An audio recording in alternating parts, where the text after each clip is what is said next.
بهرز و خمگینیه که مزن ام وکه مجلس مالبات شهیدان جزیره وان ایریشن کل دیجی پیروزین ما و سمبولن رومت عمل هرمن کو هزین ما جه وکشیانه شرمزار دکن لور گورستان شهیدان راسی تالان کرنه و خراکرنه که استماتیک هری کریت هاتنه کو اویک من پکرنه که اشکره یا رومت شهیدان و نرخین مروفاهیه یا اف کریارن کریت این کو شکاندنه کلن گورن لهنگن ما ین کو جان خود رای آزادیه ده دانه دکن آرمانج جه تواهی جهان را اثبات دکن کو او آلین دسترشکر به و شمندین خویا پیشفرو یا کو جه شهیدن ما ین ده گوران ده جی ده ترسن جه پیوانن هری کم این اخلاقی بپارن و به پوچه حاول ددن طولا خواه جه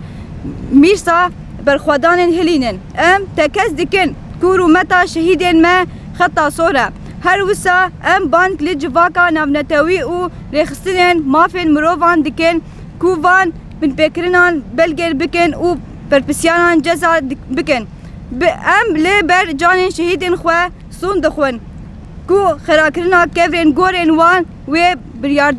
بریاردار ما یا لسر پاراستن نرخن وان خورتر بکه بیرانین وان دو وجدان مده هر زندیه و بخيانات و خراكرنا ناين تنكرن. إلى الرأي العام ببالغ الغضب والأسى نندد في مجلس عوائل الشهداء في الجزيرة بما تتعرض له مقدساتنا ورموز كرامتنا في المناطق التي شهدت انسحابا لقواتنا،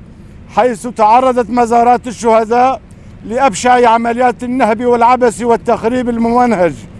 في انتهاك صارخ لحرمة الشهداء وتعدي سافر على قيم الإنسانية. إن هذا العمل الإجرامي الذي يستهدف تحطيم شواهد قبور أبطالنا الذين بذلوا أرواحهم في سبيل الحرية يثبت للعالم أجمع أن تلك الجهات العابثة بذهنيتها المتخلفة تخاف حتى من شهدائنا في قبورهم وتفتقر لأدنى معايير الأخلاق وتحاول عبثا الانتقام من إرث المقاومة.